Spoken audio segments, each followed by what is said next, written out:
Super Mario Galaxy and Super Mario Galaxy 2 are some of my favorite games of all time. I did a 3D Mario rankings where I put Super Mario Galaxy 2 at the very top of that list, and of course, my review on Galaxy 1 Plus 2, that package that came out earlier this year, was a great time. So I love those games, recommend them highly to you. But today, here we are talking about Rosalina's Storybook, the physical book that they released for Mario's 40th anniversary. Today, I'm going to be talking about if this storybook is worth it and talk a little bit about it itself. So without further ado, let's get right into it. So first, let's start with my personal expectations with this product. First of all, going into it, I knew that Mario Galaxy 1 was obviously having that Rosalina Storybook aspect to it, but in the Direct, they also confirmed that Super Mario Galaxy 2 would be getting a new storybook edition as well. And so when this was announced, when this book was announced, and Koizumi came out and he held it like up to his chest, it was so funny. He was just so proud to see this product in his hands. But anyways, I thought that Galaxy 2 was going to also be a part of this storybook. I thought that that new story was going to be included in this. So let me get that straight out the way. That is not a correct assumption. This storybook only includes Rosalina's story from Super Mario Galaxy 1, which it shows so perfectly on the back here, but they don't really show that online. So with this storybook, you're only actually getting Galaxy 1's story of Rosalina.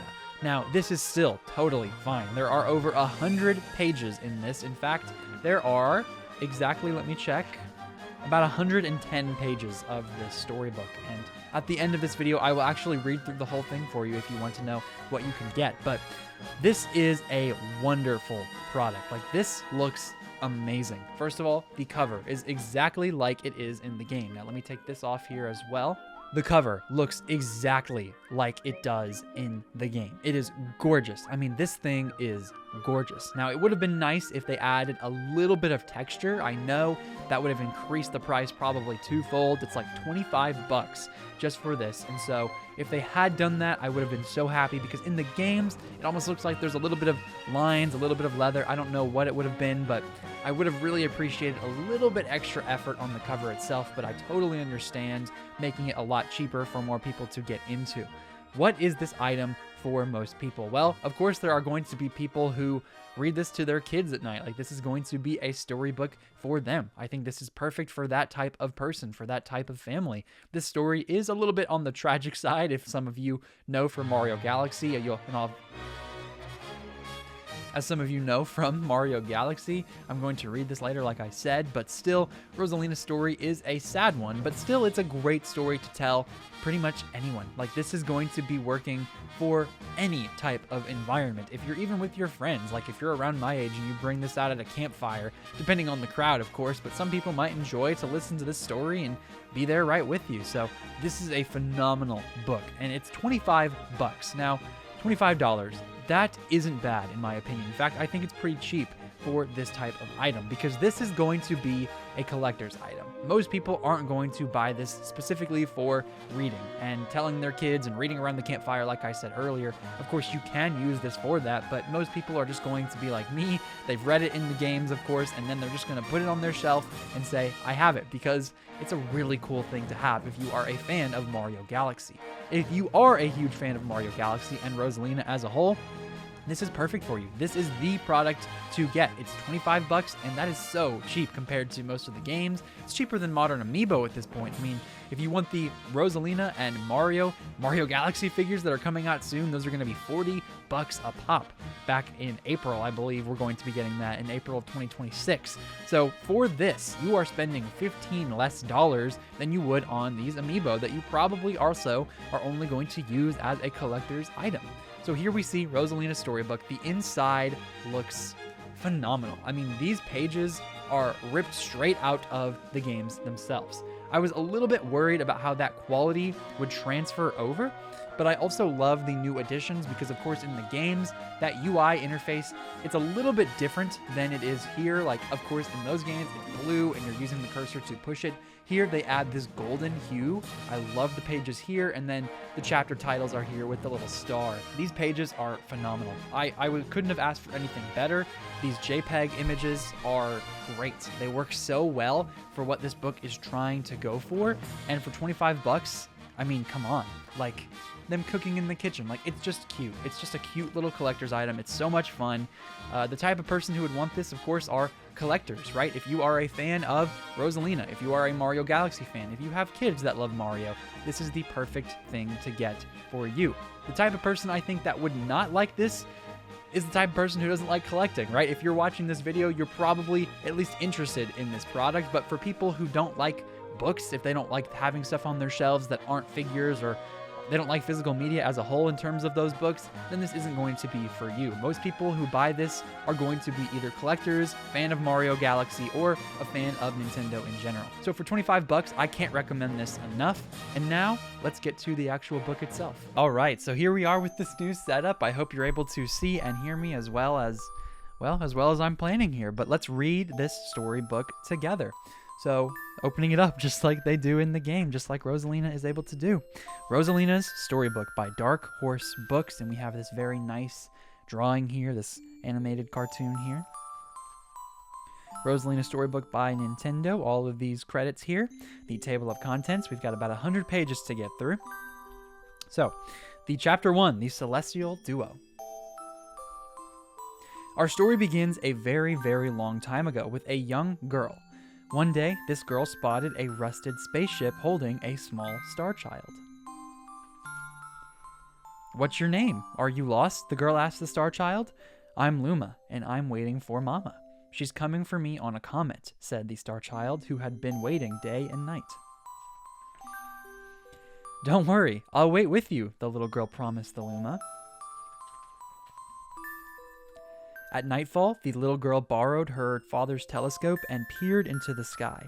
She looked and looked, but saw nothing. Hours turned into days and then years, but still the sky revealed nothing. Finally, the little girl sighed and said to Luma, "If we stay here looking much longer, I'll be an old lady soon." But then she had an idea. "Why don't we go out there and find your mother ourselves?" The girl and Luma fix up the rusty spaceship, and then the two set sail into the starry sky. And this is how the search for the Celestial Mother began. Chapter 2, Starbits. Days passed with no sight of the comet or even a single planet. Instead, asteroids extended for as far as the eye could see. "If I had known it was going to take this long, I would have packed more jam," said the little girl, above the rumble of her belly. Before they left, she had packed all the essentials: the telescope, butterfly net, a stuffed bunny, bread, milk, jam, and apricot-flavored tea. But I forgot to bring water. At this, Luma burst into gales of laughter, and the girl began to pout. "As long as I have Starbits, I'll be fine," said Luma. "Want some?" The little girl couldn't stay mad after hearing that. Luma continued to laugh, and the girl couldn't help but join in. "All right, maybe just a nibble." Leaning far out of the ship, the pair began to collect Starbits with the girl's net. They almost fell out a few times, but they kept on collecting. The Starbits tasted like honey. Chapter 3, The Comet. A beam of light pierced through the ship's window. Thinking it was the morning sun, the girl peered through the window, only to find a turquoise-blue comet shimmering at her. The little girl shook the sleeping Luma awake and shouted excitedly, "We have to go get that comet!" The pair descended onto the comet and found that it was made of ice. They looked high and low, but Luma's mother was nowhere to be found. Exhausted, the little girl sat down with a flop, utterly unable to take another step. "Look!" Peering down at the icy ground where Luma was pointing, the girl suddenly noticed clusters of Starbits encased in the ice. "Pretty good, huh? Finding Starbits is my specialty," said Luma, beaming. "There's ice here, but it's so warm. I'll bet there's water here, too." The two decided to stay on the comet for a while. Riding the turquoise comet, the pair continued their search for Luma's mother. Chapter 4, The Dream. One night, the girl dreamed about her own mother. "Where are you going?" she asked, her mother's retreating back. Without turning, her mother replied, "Don't fret, dearest. I'm not going anywhere. I'm always watching over you, like the sun in the day and the moon in the night." A wave of sadness washed over the girl. What about when it rains and I can't see the sun or moon? Her mother thought for a moment before responding. I will turn into a star in the clouds and wait for your tears to dry. When she awoke, the girl's face was damp with tears. You have star bits in your eyes, said Luma to the girl. Wiping her face, the girl replied, These are tears, not star bits. I'm crying because I'll never see my mother again. At this, Luma began to cry too. Mama, oh mama, The pair traveled through the starry skies, and though they encountered many other comets, not one of them held Luma's mother. Luma was despondent. Now, Luma, the rain clouds won't go away if you keep crying, the girl said, giving Luma a squeeze. I'll give you a present if you stop. The girl closed her eyes and said gently, I'll take care of you. And with these words, she felt a small spark in her heart. Chapter 5, Home. The kitchen will go here and the library will go over there, the girl said busily to herself. We'll put the gate here. Ever since the girl took Luma under her care, she'd been bustling about at a feverish pace. It's a lot of work, but it's worth it to make a happy home. It turned out that star bits weren't the only things buried in the ice. There were tools and furniture unlike any they had ever seen, and the girl used them to build a home. Looking at the completed house, Luma remarked, Don't you think it's awfully big for just the two of us? With a library, bedroom, kitchen, fountain, and gate. It was certainly spacious, but still, something seemed to be missing. If only my father, brother, and mother were here, the girl said wistfully. Indeed, the house was too large for its two small residents. That night, clutching her favorite stuffed bunny close to her heart, the girl fell asleep in the starship. Chapter 6, Friends. Then one day, while the girls sat sipping tea, a tiny apricot-colored planet appeared on the horizon. From the planet, another Luma of the same color emerged. Do you two know each other? The girl asked the two Lumas gleefully. Despite the girls' excitement, they seemed uneasy. The two Lumas neither drew closer nor backed away from each other. Instead, they just stared. Then one Luma broke the silence. My mama! At once, the apricot Luma parroted back. My mama, my mama. My mama, my mama. The two Lumas began to dance around the girl frantically, and neither showed any sign of stopping. The girl was so charmed by this adorable scene that she couldn't help but laugh. And that's when something very strange happened. Suddenly, more Lunas began to pop out from the apricot planet. They were shouting. They were different colors, but they all shouted the same thing. My mama, my mama. The sight of all the shouting Lumas only made the girl laugh harder. What am I going to do with all these children? The Lumas just stared blankly as she doubled over laughing. I guess we'll have to name each and every one of you. Tomorrow, once she had finished naming them all, she would begin moving all the Lumas into the new house. Chapter 7, The Telescope. After seeing their 100th comet, a sudden thought popped into the girl's head. I wonder if my home planet is still as blue as it ever was. That's when she remembered her father's telescope. Peeking into the telescope, a tiny blue dot floated into sight. It was smaller than a starbit. How strange. It's so far away, but it feels so close. She twisted the knob of the telescope and the blue dot grew until she could make out a grassy hill dotted with flowers. It seemed very familiar to her. Zooming in even closer, a terrace on the hill came into view. I used to go stargazing there when I lived on my home planet. She remembered, rubbing the sleep out of her eyes as she followed her father up that hill to look at the stars. She remembered how she and her brother would sled down that hill. She remembered having picnics with her mother on that hill on bright and windy days. And I want to go home. I want to go home right now. The girl burst into tears and the Lumas didn't know what to do. I want to go home. I want to go back to my house by the hill. I want to see my mother. The girl was shouting now, her face wet with tears. But I know she's not there. I know all along that she wasn't out there in the sky because...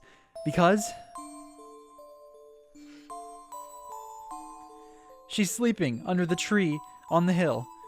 The girl's cries echoed through the stars, and a hush fell over the area. Chapter 8. The Wish. Though usually quite cheery, one day the girl became sad again.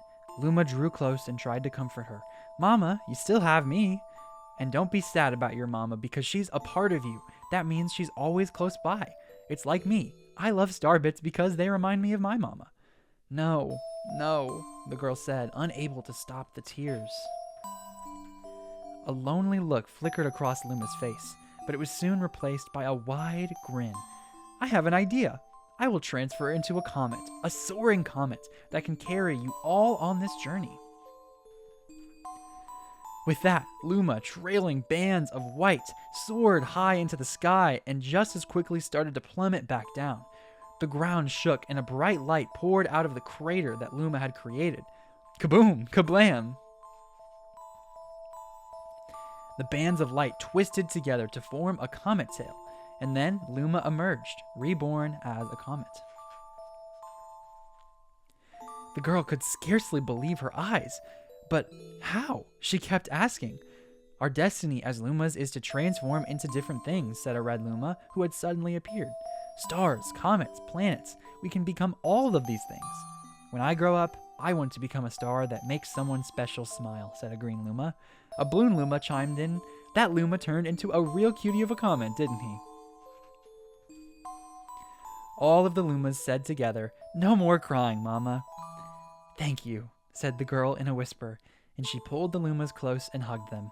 From that day on, Starbits no longer fell from the girl's eyes. The comet set forth for the girl's home planet, its long tail blazing proudly behind it. Chapter 9. Family. With its many Lumas and telescopes, the comet was quite a sight to behold. The girl and the Lumas were proud to call it home. At a welcoming party for a new Luma, the girl gathered everyone in the kitchen, said in a louder voice than usual, "All right, everyone, let's make a cake sprinkled with Starbits. Then it will be a star cake." The Lumas excitedly began to gather the ingredients. As she watched the Lumas scurry about, the girl smiled and said to herself, "This is my family now, and I will stay with them until they're ready to leave the nest. And when they do, I'll see them off with a smile, because that's what makes a mother happiest." That night, when the girl lay down to sleep, a soft light enveloped her and reminded her of the blue planet she once called home. But it would be nice to return home once every 100 years to nap in my favorite sleeping nook. The comet, carrying the Lumas and the girl, continues on its journey to this very day. With more family members in tow than can be counted, it's said that the comet visits the girl's home planet once every 100 years, its proud white tail glittering in the sky. The end. Well, that is certainly a very different type of video than I am used to making, but I hope you enjoyed nonetheless. Rosalina's storybook is available for $25. I've seen it somewhere from like $20 sometimes, so it's a very great deal. Once again, recommend it highly. That story is very touching, it's very sweet, I love everything about it, and it's just very nostalgic for me personally, so if you enjoyed that, if you enjoyed today's video, make sure you give it a like, subscribe, click that notification bell if you want to know exactly when my videos release. Make sure you also join my membership program, a couple bucks a month to support the channel, support me as a content creator, and get early access to all of my videos. Make sure you click on the left side of your screen to see my review covering Mario Galaxy 1 and 2, and click on the right side of your screen to see my unboxing of all of the Kirby amiibo that I got the other day. Thank you so much for making it to the end of the video. This has been Ray's Nintendo Talk. I have been Ray. Hope y'all have a phenomenal day. I will see you all in the next video.